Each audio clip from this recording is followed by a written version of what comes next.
안녕하십니까, 코빗의 민입니다. 오늘부터 제가 코인 위클리 코너를 맡아 진행을 하게 될 텐데요. 앞으로 코인 위클리는 한 주간의 가상자산 시장 동향과 탑5 키워드별로 이슈가 되었던 뉴스들을 정리해드리고자 합니다. 네, 그럼 바로 시작해보겠습니다. 가상자산 시장 주간 동향부터 한번 살펴보도록 하겠습니다. 8일 오후 10시 미국 재무부 홈페이지에 가상자산 관련 행정명령은 국가에 이익을 줄 수 있는 책임 있는 혁신을 뒷받침할 것이라는 성명이 올라오면서 비트코인이 반등하기 시작했는데요. 일각에서는 미국 가상자산 시장 규제 우려에 대한 완화가 이런 상승에 한몫했을 것이라는 분석을 내놓고 있다고 하네요. 자, 그럼 3월 7일 주간 코빗에서 가장 가격 상승률이 높았던 자산과 가장 낮았던 자산도 함께 살펴보도록 하겠습니다. 금주의 가격 상승률이 가장 높았던 코인은 아르고이고 가장 가격 하락률이 높았던 자산은 팬텀이었네요. 이외에 순위별로 차트를 준비했으니 참고 부탁드리겠습니다. 자, 그럼 위클리 탑5 키워드 살펴보겠습니다. 첫 번째 키워드는 바로 국내 게임 회사 넷마블입니다. 얼마 전에 넷마블이 세계 최대 거래소 바이낸스와 손을 잡고 이니셜 게임 오퍼링 및 NFT를 하게 되었습니다. 최근에는 골든브로스라는 게임 IGO가 런칭이 되었습니다. 3월 2일부터 바이낸스 NFT 마켓에서 진행되는 1차 프리세일에서는 한정판 코스튬과 컬렉션 카드 등이 들어있는 미스터리 박스를 선보인다고 하는데요. 한정판 코스튬과 컬렉션 카드는 얼리 액세스 오픈 또는 정식 출시 이후에 게임 내에서 활용할 수 있다고 합니다. 그 외에도 넷마블이 7일 자사 블록체인 생태계에서 기축통화 역할을 할 가상자산 MBX의 백서를 공개했습니다. 넷마블은 블록체인 기술 기반으로 이용자 참여와 합리적 보상 제공이 선순환되는 생태계를 구축함으로써 게임 컨텐츠 관련 경쟁력을 더욱 강화해갈 계획이라고 밝혔습니다. MBX는 3월 중 오픈 예정인 클레이튼 메인넷 기반 블록체인 생태계로 넷마블에서 개발 또는 서비스 중인 게임의 블록체인을 접목시킴으로써 게임의 재미를 강화하는 데 중점을 두고 있습니다. MBX 생태계 내에 기축통화로는 MBX가, 지갑으로는 MBX 월렛이 각각 활용될 예정이라고 합니다. 두 번째 키워드는 기술 인재 영입입니다. 올해 들어 구글, 페이스북, 아마존 등 빅테크에서 가상자산 업계로 영입이 많이 되는데요. 빅테크 인재들의 이러한 이직이 급성장하는 가상자산 산업 면모를 보여주고 있다는 평가입니다. 급여 소프트웨어 기업인 딜의 공동 창업자이자 CEO인 알렉스 보우지즈는 CNBC에 당연히 IT 인재들은 가장 흥미롭고 혁신적인 발전이라고 생각하는 분야에서 일하기를 원할 것이라면서 과거에 페이스북과 아마존이 매력적이었던 것처럼 현재는 가상자산과 웹3를 기술 산업의 미래로 보고 있다는 말을 전했습니다. 국내에서 SK증권도 지난달 23일 디지털 사업 전략 기획 부문 등의 경력직 지원을 받았습니다. 해당 부분에는 디지털 신사업 모델 기획 및 추진, 디지털 전략적 제휴 추진, 블록체인 기술 활용 신사업 발굴 등의 직무를 포함하고 있는데요. 뿐만 아니라 미래에셋 그룹에서도 디지털 자산 전문회사 설립을 위해서 경력직 채용에 들어가면서 업계의 주목을 끌었습니다. 가상자산 관련 기업들이 늘어남에 따라 향후 IT 인재를 둘러싼 경쟁이 더욱 치열해질 것으로 예상됩니다. 세 번째 키워드는 축구입니다. 요즘 해외 유명 축구팀들이 가상자산에 관심을 갖게 되면서 연일 화제가 되었는데요. 축구 스타디움의 가상현실 복제판을 메타버스에 구현할 계획을 밝힌 바가 있었던 프로축구 잉글랜드 프리미어리그의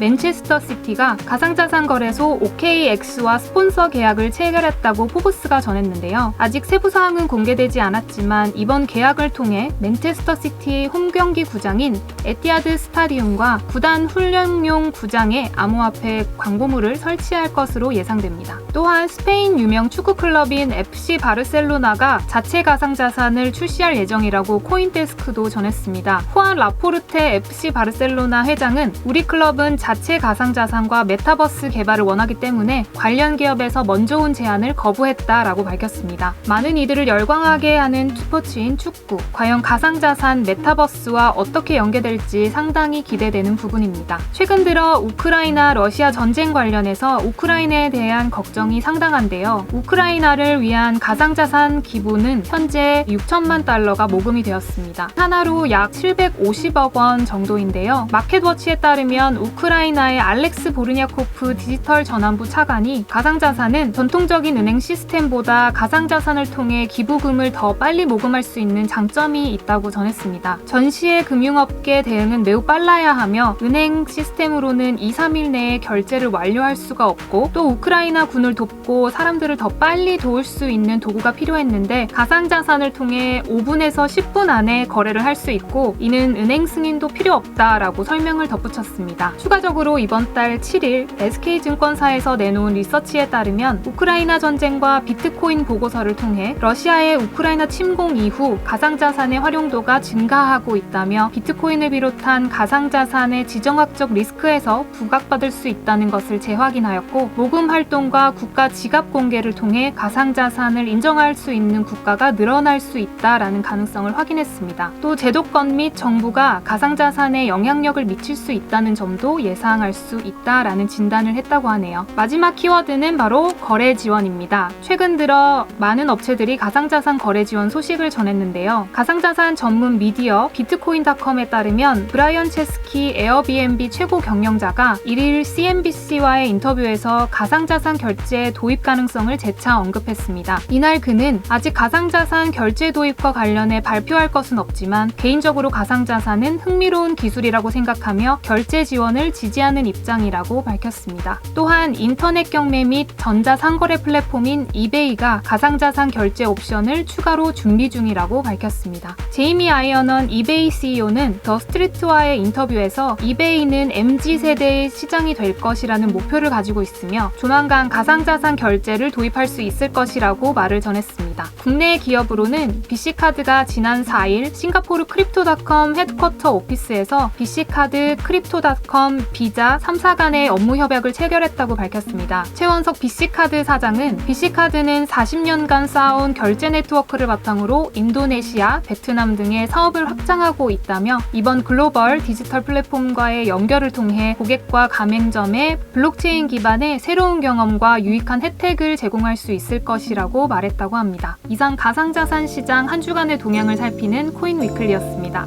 감사합니다.